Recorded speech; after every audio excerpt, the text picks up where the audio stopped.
அனைவருக்கும் வணக்கம். இன்றைக்கு கணிதத்தில் 10 வினாக்கள் கன்ஃபார்மாக 10 மார்க் உண்டு அப்படின்னு சொல்லி நான் ஒரு டைட்டில் போட்டிருக்கேன். ஸோ அது எப்படி அப்படின்னு பார்த்தீங்கன்னா, நம்ம வந்து இது வரைக்கும் ஒரு 10 வீடியோ சென்ட் பண்ணியிருக்கேன். இந்த 10 வீடியோலேருந்து கொஸ்டின்ஸ் வருமா? நம்ம எல்லாரும் வீடியோஸ் பார்த்துட்டோம். ஸோ கொஸ்டின்ஸ் வருமா அப்படின்ற ஒரு டவுட் இருக்கும். கொஸ்டின் வந்தால் எப்படி அதுக்கான ஆன்சரை நம்ம கண்டுபிடிக்கிறது? ஸோ அந்த டவுட் இருக்கும். ஓகேங்களா? ஸோ அப்போ இந்த மாதிரி டவுட் எல்லாம் கிளியர் பண்ணுறதுக்காக தான் ப்ரீவியஸ் இயர் கொஸ்டின், அதுவும் வந்து லாஸ்ட் இயர் நடந்த லாஸ்ட் டெட்டுக்கான பேப்பர் 2 கொஸ்டினை எடுத்து நம்ம பார்த்த டாப்பிக்லேருந்து கொஸ்டின் கேட்டிருக்காங்களா, அப்போ அந்த மாதிரி டாப்பிக்லேருந்து கொஸ்டின் வரும்பொழுது நம்ம எப்படி ஈஸியாக ஆன்சரை கண்டுபிடிப்பதற்கு என்ன வழின்றதை சொல்லியிருக்கானா அப்படின்னு சொல்லி நீங்கள் செல்ஃப் செக்கப் பண்ணுறதுக்காக தான் இந்த வீடியோ. ஸோ வீடியோவை கண்டிப்பாக மிஸ் பண்ணாதீங்க. வீடியோக்குள்ளே போகிறதுக்கு முன்னாடி நீங்கள் நம்ம சேனலுக்கு நியூ வியூவராக இருக்கீங்க அப்படின்னா கண்டிப்பாக சப்ஸ்கிரைப் பண்ணுங்கள். பக்கத்தில் இருக்கக்கூடிய பெல் ஐக்கானை கிளிக் பண்ணிக்கோங்க. அது மட்டும் இல்லாமல் வாட்ஸ்அப் குரூப்பில் ஜாயின் பண்ணாமல் இருக்கீங்க அப்படின்னா சேனல் டிஸ்கிரிப்ஷனில் நான் வந்து சேனலுக்கான லிங்க் கொடுத்துருக்கேன். ஸோ டச் பண்ணி ஜாயின் பண்ணிக்கோங்க. ஆன்லைன் டெஸ்ட்டுக்கான லிங்க் அதில் தான் வரும். ஸோ இதுலேயும் வந்து ஸ்பெசிஃபிக்காக எல்லோரும் ஆன்லைன் டெஸ்ட்டுக்கான கொஸ்டின்ஸ் வந்து சென்ட் பண்ண சொல்கிறீங்க. ஸோ ஃபஸ்ட்டு ப்ரிப்பேர் பண்ணுவோம். ப்ரிப்பேர் பண்ணிவிட்டு அதுக்கப்புறமேல வந்து என்ன பண்ணலாம், எக்ஸாமுக்கான ஆன்லைன் டெஸ்ட்டை நீங்கள் அட்டன் பண்ணலாம். ஸோ ஏப்ரல் 20க்கு மேலே கண்டிப்பாக உங்களுக்கு ஆன்லைன் டெஸ்ட்டுக்கான கொஸ்டினை சென்ட் பண்ணுவேன். கண்டிப்பாக யாரும் யோசிக்க வேணாம். ஸோ இப்போ ஃபஸ்ட்டு ப்ரிப்பேர் பண்ணுவோம். இப்போ லாஸ்ட் இயர் நடந்த கொஸ்டின் சொல்லிட்டேன். ஸோ இதில் வந்து பார்த்தீங்க அப்படின்னா ஃபஸ்ட்டு கொஸ்டின், பின்வரும் இணைகளில் எவை சார்பகா இணைகள் அப்படின்னு நம்ம சொல்கிறோம். Which of the following pairs is coprime அப்படின்னு வந்து இங்கிலீஷில் கொடுத்துருக்காங்க. ஸோ இப்போ இந்த கொஸ்டினுக்கு ஆன்சர் நம்ம கண்டுபிடிக்கணும். ஸோ இது சம்மந்தமாக வீடியோ பார்த்தோம்னா கண்டிப்பாக பார்த்துருக்கோம். ஸோ முழுக்கள் பார்த்துருக்கோம். அடுத்தது மிகை முழுக்கள், குறை முழுக்கள், பகு எண், பகா எண், செவ்வியல் எண், நிறைவு எண், வலிமை எண், ஆம்ஸ்ட்ராங் எண், அடுத்து பிபனோசி எண்கள். ஸோ அப்படின்னு சொல்லி எண்கள் சம்மந்தமாக நம்ம ஓரளவு வீடியோ ஃபஸ்ட்டு வீடியோவில் பார்த்துருக்கோம். ஓகேங்களா? ஸோ இப்போ சார்பகா இணைகள் அப்படின்னு கொடுத்துருக்காங்க. ஸோ ஆப்ஷன் பாருங்கள். ஃபஸ்ட்டு 20, 25, 52, 91, 71, 81, 81, 99. ஓகேங்களா? ஸோ இதுதான் இந்த ஆப்ஷனில் ஃபஸ்ட்டு ஆப்ஷன் வருமா அப்படின்னா, ஃபஸ்ட்டு பகா எண் அப்படின்னா ஒன்னாலையும் தன்னாலையும் வகுக்கக்கூடிய எண் தான் பகா எண். இது நமக்கு நல்லா தெரியும். ஸோ இப்போ சார்பகா எண்கள் அப்படின்னா ஒன்றால் மட்டும்தான் இந்த 2 எண்ணையும் வகுக்க முடியும். மீதி எந்த எண்ணாலையும் நம்ம வகுக்க முடியாது. நல்லா தெரிஞ்சுக்கோங்க.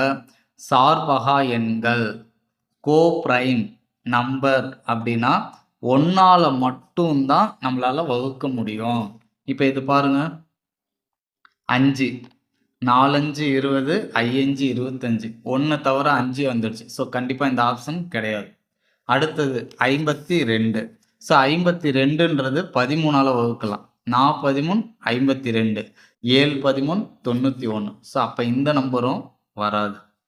அடுத்தது 71 81. ஸோ இது 1ஆல் தான் வகுப்படும். 2 நம்பரும் பொதுவாக 1ஆல் மட்டும்தான் வகுப்படும் அப்படின்னா அதுதான் வந்து என்னதுங்க, சார்பகா எண்கள். அப்போ இந்த எண்ணு தான். அப்போ ஆப்ஷன் 3 தான் நமக்கான ஆன்சர். ஸோ இது பாருங்கள், 9ஆல் வகுக்கலாம். 9 9 81, 11 9 99. ஸோ அப்போ இதுவும் வராது. இப்போ சார்பகா எண்கள் அப்படின்றது கேட்டாங்கன்னா கண்டிப்பாக அட்டன் பண்ணுவீங்க. ஸோ இது ஓரியன்டான வீடியோவும் நம்ம போட்டிருக்கோம், பாருங்கள். அடுத்த கொஸ்டின் வந்து பார்த்தீங்க அப்படின்னா 3 power a into 4 power b equal to 5184 என்றவாறு அமையும் இரு மிகை முழுக்கள் ஏபி ஆனது அப்படின்னு கொடுத்துருக்காங்க. ஓகேங்களா? ஸோ இப்போ first positive integer 2 positive integer கொடுத்து ஏ உடைய வேல்யூ பி உடைய வேல்யூ ஃபைண்ட் அவுட் பண்ண சொல்கிறாங்க. ஸோ இப்போ நாம் என்ன பண்ண போகிறோம் அப்படின்னா, கொஸ்டினை நல்லா பாருங்கள். இது ரெண்டாவது question. 3 power a into 4 power b equal to 5184. இப்போ நாம் என்ன பண்ண போகிறோம்னா ஃபேக்டரைஸ் பண்ண போகிறோம். 5184 3ஆலையும் 4ஆலையும் மட்டும் வகுங்க. ஏன்னா 3 பவர் ஏ 4 பவர் பின்னு கொடுத்துருக்காங்க. அப்போ ஃபஸ்ட்டு 4ஆல் வகுக்கிறோம் அப்படின்னா 1296 வரும். ஒரு நாள் 4 மீதி 1 அப்போ 11. 11ல் ஈர்நாள் 8 மீதி 3 38. 9 நாள் 36 மீதி 2 5 20 6 24. ஸோ இப்படி தான் வகுக்கிறேன். அதே மாதிரி பண்ணிக்கிட்டே வந்தீங்கன்னா 324. அடுத்தது 81. ஸோ அடுத்து 3 3 27 81. 3 9 27. 3 3 9. 3 1 3. இப்போ நம்ம பண்ணிட்டோம். இப்போ அடுத்து நம்ம என்ன பண்ண போகிறோம்? இங்கே என்ன இருக்குது? 3 அடுக்கு ஏ. அப்போ 3 எத்தனை தடவை வந்திருக்கு? 1 2 3 4. அப்போ 3 அடுக்கு 4. 4 அடுக்கு 1 2 3. 4 அடுக்கு 3. அப்போ ஏக்கு பதில் இங்கே என்ன இருக்குது? 4. பிக்கு பதில் என்ன இருக்குது? 3. அப்போ 4, 3. இதுதான் ஆன்சர். இதுதான் ஆன்சர். ஸோ இதுலேயே நம்ம சின்ன சின்ன தப்பு பண்ணுவோம். ஆன்சர் எல்லாத்தையும் கண்டுபிடிச்சிருவோம். ஏ பியையும் மாற்றி எழுதிடுவோம். ஸோ அந்த மாதிரி தப்பு பண்ணக்கூடாது. 3, 4 ஆப்ஷன் இருக்கும். அப்போ நம்ம அதை வந்து என்ன பண்ணிடக்கூடாது? டிக் அடிச்சிடக்கூடாது. இவ்வளோ தூரம் கண்டுபிடிச்சி தப்பாக போயிடும். ஓகேங்களா? அடுத்தது 2x 4x 6x 8x 10x இடைநிலை அளவு. இடைநிலை அளவு 24 எனில் xன் மதிப்பு என்னன்னு கேட்டிருக்காங்க. If the median of median of 2x 4x 6x 8x 10x is 24, then the value of x is கேட்டிருக்காங்க. எக்ஸ் எவ்வளவு அப்படின்னு கேட்டிருக்காங்க. நம்ம புள்ளியியல்னு சொல்லி ஒரு வீடியோ போட்டிருந்தோம். ஓகேங்களா? அதில் இடைநிலை முகடு எல்லாமே பார்த்துருக்கோம். இப்போ அவன் என்ன கொடுத்துருக்கான்? கொஸ்டினை நல்லா அண்டர்ஸ்டாண்ட் பண்ணி பாருங்கள். 2x 4x 6x 8x 10x இதனுடைய இடைநிலை அளவு மீடியன் வந்து எவ்வளோ கொடுத்துருக்காங்க? 24. அப்போனா எக்ஸுடைய மதிப்பு என்னன்னு கேட்குறாங்க. அப்போ நாம் என்ன பண்ணணும்னா, ஒன்று அசெண்டிங் ஆர்டர் இல்லைன்னா டிசெண்டிங் ஆர்டர், ஏறு வரிசை இல்லை இறங்க வரிசையில் இருக்கான்னு பார்த்துட்டு இப்போ என்ன பண்ணணும்? இது ஒற்றை எண்ணான்னு பாருங்க. 1 2 3 4 5 நம்பர் இருக்கு. அப்போ இது ஒற்றை எண் வருது. அப்போ நம்ம என்ன பண்ணோம்னா, இந்த 2 நம்பரை விட்டுறணும், இந்த 2 நம்பரை விட்டுறணும். நடுவில் என்ன நம்பர் இருக்கு? 6x. ஸோ இதுதான் இடைநிலை. இதுதான் இடைநிலை. இதுவே வந்து இரட்டைப்படை வரிசையில் வருது. நம்பர் ஆஃப் கவுண்டிங் பார்த்தீங்க அப்படின்னா இரட்டைப்படை வரிசையில் ஈவனாக வருதுன்னா ரெண்டையும் நடுவில் இருக்க ரெண்டையும் கூட்டி 2ஆல் வகுத்தா நமக்கு இடைநிலை கிடைக்கும். ஒற்றைப்படையில் ஆட் நம்பராக இருக்குது அப்படின்னா நம்ம அதை அப்படியே எடுத்து எழுதிக்கலாம். இப்போ 6x = 24. ஏன்னா இடைநிலை, இதனுடைய இடைநிலை என்னன்னு கொடுத்துட்டான்? 24ன்னு கொடுத்துட்டான். என்ன கேட்குறாங்க? எக்ஸு. ஸோ அப்போ எக்ஸை மட்டும் வச்சுக்கோங்க. இது 2 பெருக்கல் இருக்குது. ஆப்போசிட் சைடு வந்தால் வகுத்தலாம் மாறும். 1 6 ஈரார் 12 3 18 4 24. அப்போ எக்ஸுடைய மதிப்பு என்னது? 4. புரியுதுங்களா? ஸோ இதெல்லாம் மையப்போக்கு அளவைகள் அப்படின்னு சொல்லுவோம். கூட்டு சராசரி, முகடு, அடுத்தது இடைநிலை. இதை பற்றி தெளிவாக நம்ம வீடியோ சென்ட் பண்ணியிருக்கோம். அடுத்த கொஸ்டின் வந்து 36 மற்றும் 48 ஆகிய எண்களின் மீ பே கா மற்றும் மீ சி மாவின் விகிதம் காண்க. என்ன கேட்டிருக்காங்க? விகிதம் காண்க அப்படின்னு கொடுத்துருக்காங்க. The ratio of the HCF and LCM of the numbers 36 and 48 are. இப்போ நாம் என்ன பண்ண போறோம்னா, ஃபர்ஸ்ட் 36க்கும் 48க்கும் என்ன பண்ண போறோம்? HCF கண்டுபிடிக்க போறோம். HCF கண்டுபிடிக்கலாமா? இப்போ காமனாக 12 வச்சுக்கோங்க.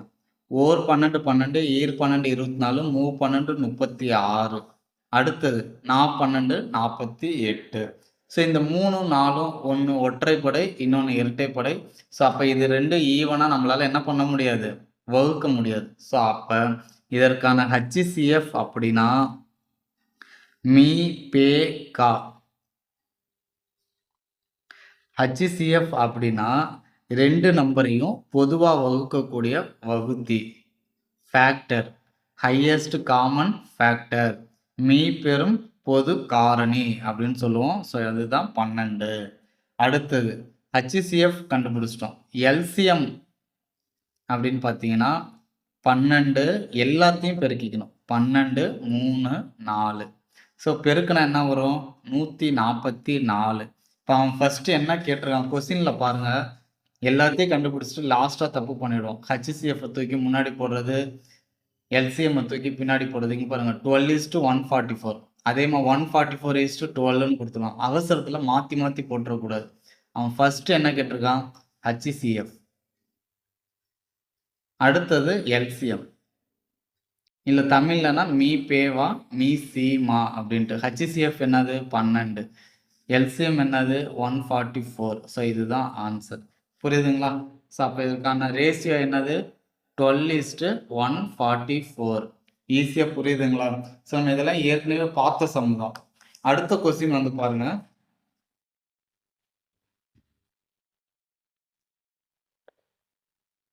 ரெண்டு 6, 12, 20, 30 என்னும் எண் அமைப்பின் பொது வடிவம் கேட்குறாங்க. பொது வடிவம். ஸோ இப்போ நம்ம இந்த நம்பரை எழுதிக்குவோம். 2, 6, 12, 20, 30. இது எத்தனாவது கொஸ்டின்? 3. இது 4 முடிச்சிட்டோம். இப்போ பாருங்க 5வது கொஸ்டின். இப்போ 5 இந்த நம்பரை நான் என்னன்னு எடுத்துக்கிறேன்னு வச்சுக்கோங்களேன். இப்போ இங்கே வந்து ஃபர்ஸ்ட் ஆப்ஷன் பாருங்க, 2n கொடுத்துருக்காங்க. அடுத்து n+1 கொடுத்துருக்காங்க. n × n-1, n × n+1ன்னு கொடுத்துருக்காங்க. ஸோ இப்போ நான் என்ன பண்ண போகிறேன்னா, n-க்கு 1ன்னு கொடுத்தேன்னா 2 × 1 2 வந்துடும். அடுத்து 2 × 2 4 வரணும். ஆனால் இங்கே என்ன வந்திருக்கு? 6 வருது. ஸோ அப்போ இது கண்டிப்பாக கிடையாது. அடுத்தது n-க்கு பதில் 1 கொடுக்குறேன். அப்போ 1 + 1 2 வந்துருச்சு. 2 + 1 3 வருது. ஆனால் இங்கே என்ன வரணும்? 6 வரணும். அப்போ இதுவும் கிடையாது. அடுத்தது n-க்கு பதில் 1 கொடுக்குறேன். 1 - 1 0, 0 இஸ் எனிதிங் 0. ஸோ அப்போ ஃபஸ்ட்டு வர நம்பரே வரல. ஸோ அப்போ இதுவும் கிடையாது. அடுத்தது பாருங்க, 1 1 + 1 2. அப்போ 1 2s are 2 வந்துருச்சு. 2 2. அடுத்து n-க்கு பதில் 2 கொடுக்குறேன். இங்கே n சப்ஸ்டியூட் பண்ணுறேன். 2 + 1. அப்போ இங்கே என்ன இருக்கும்? 2 + 1 3. 2 3s are 6 வந்துருச்சா? அடுத்து 3 போடுறீங்கன்னு வச்சுக்கோங்களேன். 3 × 3 + 1. அப்போ 3 + 1 4. 4 3s are 12. 3 1 4, 4 12. ஸோ அப்போ இந்த ஆப்ஷன் தான் கரெக்டு. ஸோ நம்ம கொடுத்துருக்கக்கூடிய ஆன்சர் இல்லையே அப்ளை பண்ணி பார்த்தா நமக்கு ஆன்சர் வந்துடும். புரியுதுங்களா? ஸோ அப்போ இது வந்து 5வது கொஸ்டின் நம்ம பார்த்துட்டோம். அடுத்த 6வது கொஸ்டின், 5:7 சமான விகிதம். அப்போ விகித கணக்கு கேட்டிருக்காங்க. ஏற்கனவே வந்து HCFக்கும் எல்சிஎம்க்கும் விகிதம் கேட்டாங்க. இப்போ இதனுடைய சமான விகிதம். சமான விகிதம் அப்படின்னா இதை நீங்கள் 2ஆல் பெருக்குனா இதையும் 2ஆல் பெருக்கணும். இதை 3ஆல் பெருக்குனா இதையும் 3ஆல் பெருக்கணும்.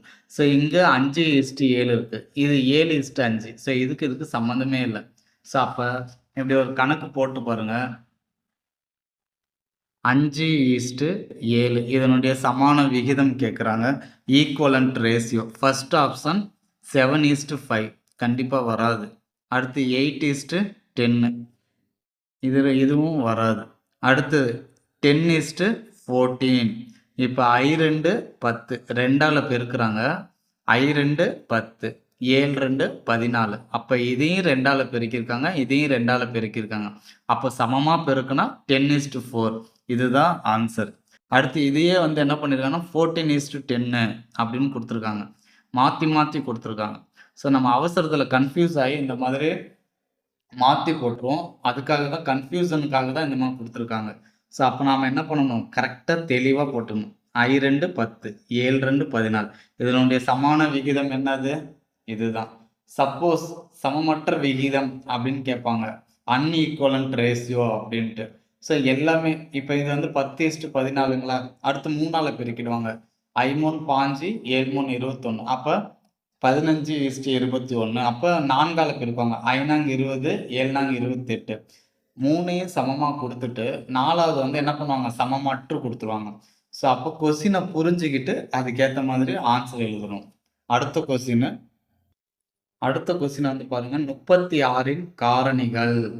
So the factor of 36 is கொடுத்துட்டாங்க. ஸோ நமக்கு தெரியும், நல்லா கவனிச்சுக்கோங்க. 36ன் காரணிகள், 36உடைய காரணினா 36 விட குறைவா இருக்கும். 36ன் மடங்குகள் அப்படின்னா 36 விட அதிகமா இருக்கும். மடங்குனா அந்த நம்பரை விட அதிகமா இருக்கும். காரணினா அதை விட குறைவா இருக்கும். ஒன்றும் கிடையாது. 36 எந்தெந்த நம்பரால வகுக்கலாமோ அந்த நம்பர் எல்லாம் அதனுடைய காரணிகள். இப்போ ஃபர்ஸ்ட் 1ஆல எல்லா நம்பரையும் வகுக்கலாம். 2ஆல, ஏன்னா இரட்டைப்படை எண், 2ஆல வகுக்கலாம். 3 பாருங்க, ஓர் 3 3, ஈர் 3 6, 3ஆல வகுக்கலாம். அடுத்து 4, 9 4 36, அப்போ 4ஆல வகுக்கலாம். அடுத்து 6, 5 6 30, 6 6 36, 7ஆல வகுக்க முடியுமா? முடியாது. 8லையும் வராது. அடுத்து 9 4 36னா 4 9 36. அடுத்தது ஓர் 12 12, ஈர் 12 24, 3 12 36, 12ஆல வகுக்கலாம், 18ஆல வகுக்கலாம், 36ஆல வகுக்கலாம். ஸோ அப்போ இதுதான் இதனுடைய காரணிகள். சப்போஸ் 5ன் மடங்கு அப்படின்னு கேட்குறாங்கன்னா 5வது வாய்ப்பாடு தான் 5ன் மடங்கு. ஓர் 5 5, ஈர் 5 10, 3 5 15, இதெல்லாம் ஈஸியான கொஸ்டின். இந்த மாதிரிலாம் கேட்டால் நம்ம என்ன பண்ணிடலாம், ஈஸியாக எடுத்துடலாம். 3ன் மடங்குனா 3வது வாய்ப்பாடு, 8ன் மடங்குனா 8வது வாய்ப்பாடு. காரணினா அது எந்த நம்பரால வகுக்கிறோமோ அதுதான் காரணி. இப்போ புரியுதுங்களா? காரணி மடங்கு. அடுத்த கொஸ்டின். ஸோ இது வந்து 7வது கொஸ்டின். அடுத்து 8வது கொஸ்டின் பாருங்க. இப்போ அவனே கொடுத்துட்டான். இதெல்லாம் நார்மலாக பேசிக் சம்மு. எம் வந்து 8, n வந்து -3. அப்போ m + n - mn இந்த ஈக்குவேஷனுக்கான மதிப்பு என்ற கோவையின் மதிப்பு காண்கன்னு கொடுத்துருக்கான். If m equal to 8 and n equal to -3, then find the value of expression m plus n minus mn அப்படின்னு கொடுத்துருக்காங்க. ஸோ இப்போ ஃபஸ்ட்டு சப்ஸ்டியூட் பண்ணுவோம். எம்முக்கான வேல்யூ என்னது? 8. அடுத்து ப்ளஸ் என்னு கொடுத்துருவோம். எண்ணுக்கான வேல்யூ என்னது? -3னால ப்ராக்கெட் ஓப்பன் பண்ணி போட்டுக்கோங்க, கன்ஃபியூஸ் ஆகிடுவீங்க. மைனஸ் எம்முக்கு பதில் 8, எண்ணுக்கு பதில் -3. ஸோ அடுத்து சைனெல்லாம் சேஞ்ச் பண்ணுங்கள். 8 அப்படியே வச்சுக்கோங்க. Plus into minus -3, minus into minus plus ஆகிடும். அப்போ 8 3 என்ன வருதுங்க? 24. ஸோ ப்ளஸ் எல்லாத்தையும் ஆட் பண்ணுங்க. 24ஐயும் 8ஐயும் ஆட் பண்ண என்ன வருது? 28 30 32 -3. ஓகேங்களா? அப்போ ஆன்சரு 29. ஆன்சர் என்னது? 29. ஸோ ரொம்ப அவசரப்படக்கூடாது. பார்த்துட்டு பொறுமையாக ஒரு நிமிஷம் எடுத்து சம்ம போடுங்க, அப்போ தான் ஆன்சர் வரும். அப்போ இதற்கான ஆன்சர் என்னது? 29. நீங்கள் -29 போட்டுறக்கூடாது, +29. ஓகேங்களா? அடுத்த கணக்கு பிபனோசி எண்கள். அது பேஸ் பண்ணி கொடுத்துருக்காங்க பாருங்க. 10வது மற்றும் 9வது பிபனோசி எண்களுக்கு இடையேயான வித்தியாசம் என்ன? The difference between the 10th and 9th Fibonacci number is அப்படின்னு கொடுத்துருக்காங்க. ஸோ ஃபஸ்ட்டு பிபனோசி எண்கள் அப்படின்னா என்னன்னு தெரியணும். இப்போ பிபனோசி எண்கள் அப்படின்னா புரிஞ்சுக்கோங்க, இதுல இருந்து கொஸ்டின் வரும்.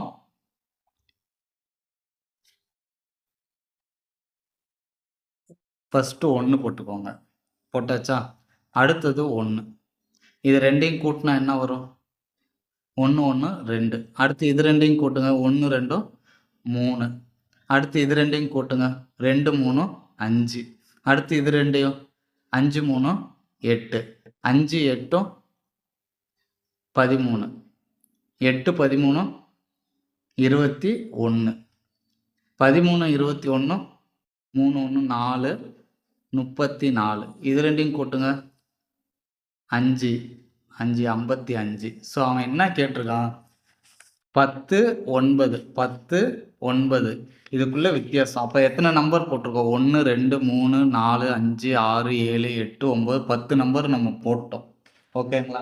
ஸோ இந்த 10 நம்பரில் இதற்கான வித்தியாசம் என்னது? 9க்கும் 10க்கும் உள்ள வித்தியாசம். அப்போ இதுதான் 9, இதுதான் 10. அப்போ 55ல் 34 போயிடுச்சுன்னா என்ன வருது? 1 21. இதுக்கான ஆன்சர் என்னது? 21. ரொம்ப ரொம்ப ஈஸி. அப்போ நாம் என்ன பண்ணணும்? அந்த எண்ணுடைய டைப்பை நம்ம தெரிஞ்சுக்கணும். ஓகேங்களா? ஸோ அப்போ ஃபஸ்ட்டு 1 1 போட்டுக்கோங்க. அடுத்து இது 2 கூட்டணும். கடைசி 2 நம்பரை கூட்டி கூட்டி அடுத்த நம்பர் போட்டுக்கிட்டே வரணும். அதில் என்ன வித்தியாசம்? வித்தியாசம்னா மைனஸ் பண்ணணும். இது 2 எண்களையும் கூட்ட சொன்னாங்கன்னா 2ஐயும் கூட்டணும். புரியுதுங்களா? என்ன கேட்குறாங்கன்றத கொஸ்டினை பேஸ் பண்ணாவே ஈஸியாக கண்டுபிடிச்சிடலாம். அடுத்து லாஸ்ட் கொஸ்டின் போர்ட் மாஸ் சம்மு. போர்ட் மாஸ் சம் பாருங்க எவ்வளோ தூரம் அடித்து போட்டு வச்சுருக்காங்க பாருங்க. கன்ஃபியூஷன் ஆகிட்டே இருக்கும். அதனால தெளிவாக போடணும். 2/5 divide 1/5 of 3/4 minus 1/2 minus 1. So நம்ம வந்து போர்ட் மாஸ் சம்மந்தமாக ஈஸியாக சம்ம வந்து எப்படி நம்ம சிம்பிளிஃபை பண்ணலாம் அப்படின்றத போட்டிருந்தோம். ஸோ நீங்கள் பாருங்கள், இப்போ நம்ம அதே மாதிரி போட்டு காமிக்கிறேன். 2/5 வகுத்தல் 1/5 of 3/4 minus 1/2 minus 1 bracket close பண்ணியாச்சு. இப்போ நம்ம ஃபர்ஸ்ட் என்ன பண்ணுவோம்? போர்ட் மாஸ் ஃபர்ஸ்ட் பிராக்கெட் பார்ப்போம். இந்த பிராக்கெட்டை நம்ம க்ளோஸ் பண்ணணும். அப்படின்னா நம்ம என்ன பண்ணணும்? ஃபர்ஸ்ட் பிராக்கெட்குள்ள பொறுமையாக எழுதுங்க, அவசரம் கிடையாது. 1/5 ஆஃப் அப்படியே எழுதிட்டோம். இது ரெண்டையும் இந்த பிராக்கெட்குள்ளே இருக்க பிராக்கெட்டை ஃபர்ஸ்ட் கேன்சல் பண்ணணும். அப்போ மைனஸ் பண்ண போகிறோம். அடிமானம் 2 எப்படி இருக்குது? சமமாக இருக்கா? இல்லை. அப்போ சமமாக ஆக்கணும். அப்போ என்ன பண்ணணும்னா இங்கே 4 இருக்குது. அப்போ இந்த நம்பரை 4 வரணும்னா 2ஆல் பெருக்கலாம். அப்போ கீழே 2ஆல் பெருக்குனா மேலேயும் 2ஆல் பெருக்கணும். அப்போ பெருக்குனா என்ன வரும்? 3/4 மைனஸ் 2/4 மைனஸ் 1. அடுத்த ஸ்டெப்பு அந்த ப்ராக்கெட்டை கேன்சல் பண்ணணும். 4 காமனாக இருக்கா? அப்போ அப்படியே வச்சுக்கோங்க. 3ல் 2 போயிடுச்சுன்னா 1. அடுத்து மைனஸ் 1. ஸோ இப்போ ப்ராக்கெட்குள்ளேனாலும் அதே இதுதான். ப்ராக்கெட்டை க்ளோஸ் பண்ணிட்டோம். அடுத்து ஆஃப் இருக்கா? ஸோ அப்போ இது ரெண்டையும் ஆஃப்னா பெருக்கல்னு அர்த்தம். ஆஃப்னா என்ன அர்த்தம்? பெருக்கல்னு அர்த்தம். அப்போ 2/5 டிவைட் 1/5 இன்ட்டு 1/4 மைனஸ் 1. இப்போ மல்டிபிள் பண்ணால் என்ன வருது? 1 1s are 1. 1 1 ஐநாங் 20 மைனஸ் 1. ஸோ இப்போ மைனஸ் பண்ண போகிறோம். 21 20.